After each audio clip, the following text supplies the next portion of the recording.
Fritz, Pastor Frisky. Selamat menyaksikan. Tuhan katakan haruslah kamu sempurna, artinya haruslah kamu telios. Apa itu telios? Ada 3 pengertian yang saya catat. Yang pertama, bertumbuh, dan yang kedua dewasa, dan yang ketiga mencapai garis akhir. Katakan amin. Amin. Jadi waktu Yesus katakan haruslah kamu sempurna, artinya begini, haruslah kamu bertumbuh, dan yang kedua haruslah kamu dewasa. Sebentar kita akan bahas apa sih itu dewasa. Dewasa itu bukan hanya umur, Bapak Ibu Saudara. Ada orang umur sudah dewasa, tapi sikap hati masih kanak-kanak, gampang marah, gampang tersinggung, dan mau ditegur. Tapi dewasa secara usia. Tapi orang kalau dewasa rohani, cara pandangnya berbeda. Amin. Katakan amin. Amin. Haleluya. Ketika dapat teguran, pasti dia berpikir itu untuk kemajuan saya. Kalau orang dewasa rohani, dapat tegur lagi, aduh. Nah, saudara. Nah, jadi saya akan bagikan ini, saudara. Ada beberapa hal, tidak lama saya khotbah, tapi saya mau Bapak Ibu Saudara perhatikan dengan baik. Waktu Yesus katakan haruslah kamu sempurna seperti Bapa, sekali lagi, artinya haruslah kamu telios. Telios yang pengertian pertama adalah bertumbuh, yang kedua adalah dewasa, dan yang ketiga adalah mencapai garis akhir. Pertanyaannya, kenapa kita harus bertumbuh? Saudara, bertumbuh itu kemauan manusia dan juga Tuhan mau. Tapi Tuhan tidak mau kita hanya sekedar bertumbuh, tapi harus berbuah untuk kerajaan surga. Amin. Amin. Jadi bertumbuh di sini bukan hanya sekedar yang penting saya sudah Kristen. Tapi mari poin yang pertama, kita masuk pada poin yang pertama. Kenapa kita harus bertumbuh? Next. Oke, kalau saudara tidak bisa baca, saya bacakan buat saudara. Nah, kenapa kita harus bertumbuh? Yohanes 15 ayat 2, sama-sama saudara perhatikan, saya bacakan buat Bapak Ibu Saudara. Yohanes 15 ayat yang kedua bilang begini, setiap ranting padaku rugi tidak saudara? Rugi. Jadi Alkitab bilang haruslah kamu telios, artinya kamu harus sempurna. Artinya apa? Haruslah kamu bertumbuh. Kenapa? Yesus bilang di ayat di Yohanes 15, kalau saudara tidak bertumbuh, kalau saudara tidak berbuah, Alkitab katakan dipotong. Saudara sudah ikut Tuhan puluhan tahun, terus tidak menghasilkan buah, Alkitab dipotong. Nah, oleh sebab itu, poin yang pertama ini, kenapa penting gereja Tuhan, bahkan jemaat PSSI harus terus bertumbuh, jangan berhenti bertumbuh, terus bertumbuh. Kenapa? Waktu kau bertumbuh, Alkitab katakan maka kamu akan terus berbuah. Tapi kalau tidak bertumbuh, Alkitab bilang dipotong. Tetapi bagian yang berikut, Alkitab katakan dan setiap ranting yang berbuah, yang bertumbuh dan berbuah di apa saudara? Dibersihkannya supaya apa? Lebih banyak berbuah. Kadang-kadang kita tidak mau dibersihkan oleh Tuhan. Waktu Tuhan taruh sesuatu hal yang yang kadang-kadang membuat kita kecewa, tidak sesuai ekspektasi kita. Kita berpikir, Tuhan, saya sudah berdoa, saya sudah memberi yang terbaik di pelayanan, tapi kenapa hidup saya begini-begini saja? Kenapa masalah saya tidak selesai?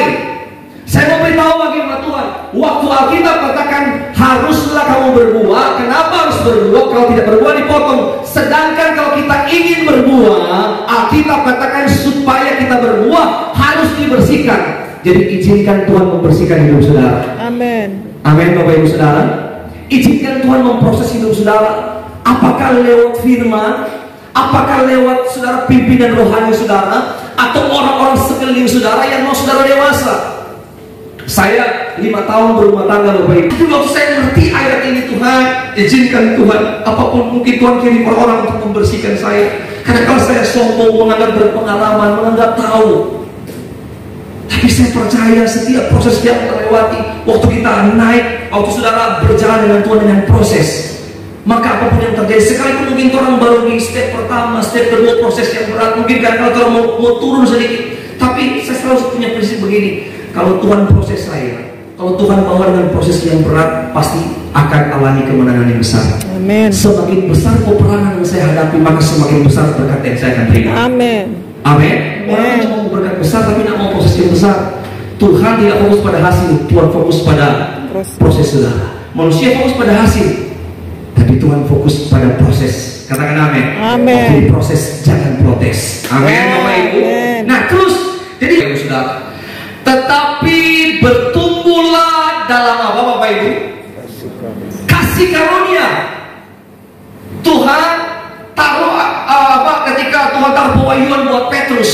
Saudara, kitab 1 Petrus dengan 2 Petrus itu ditulis dengan orang yang sama tapi di situasi yang berbeda.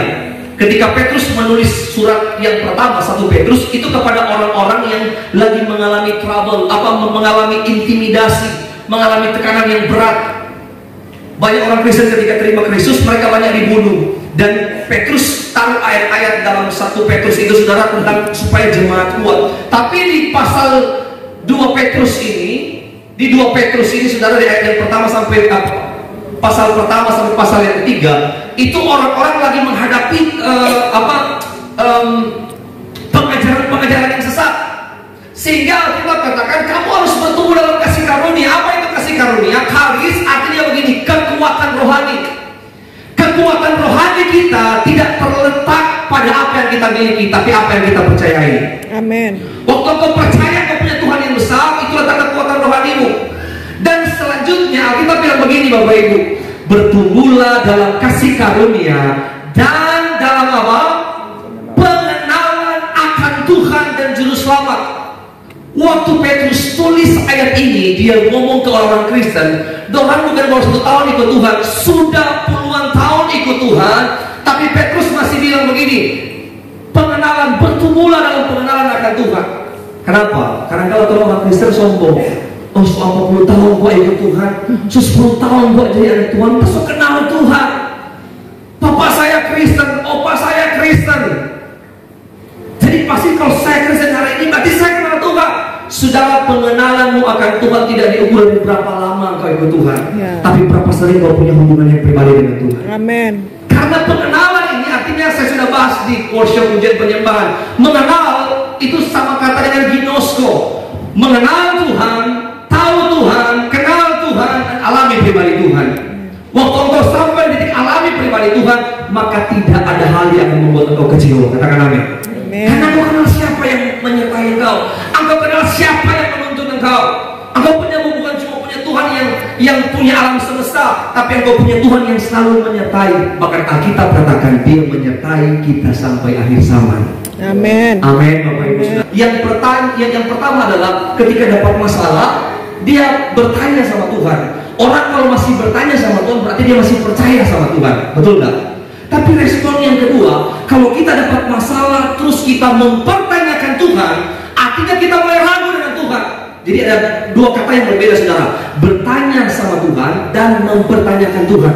Waktu engkau bertanya sama Tuhan berarti engkau masih percaya bahwa dia sanggup. Katakan amin. Amin. Tapi waktu engkau mempertanyakan Tuhan, di mana Tuhan, di mana Yesus, oh Yesus tidak sanggup, nah berarti engkau mulai ragu. Haleluya Bapak Ibu Saudara. Haleluya. Dan apa yang terjadi di Yohanes sebenarnya di luar konteks saudara, tapi tidak apa-apa kita masuk serempet-serempet ke sana. Yohanes 6, Alkitab bilang begini, mereka lapar, 5.000 orang belum termasuk perempuan dan anak-anak. Tapi yang saya mau beritahu, waktu keadaan sulit, Yesus tidak panik, murid-murid mulai panik. Yesus cuma tanya, apa yang ada pada kalian? Murid-murid cari, ternyata ada anak perempuan, dia ada saudara 5 ketul roti dan 2 ekor ikan. Betul nggak Bapak Ibu? Betul.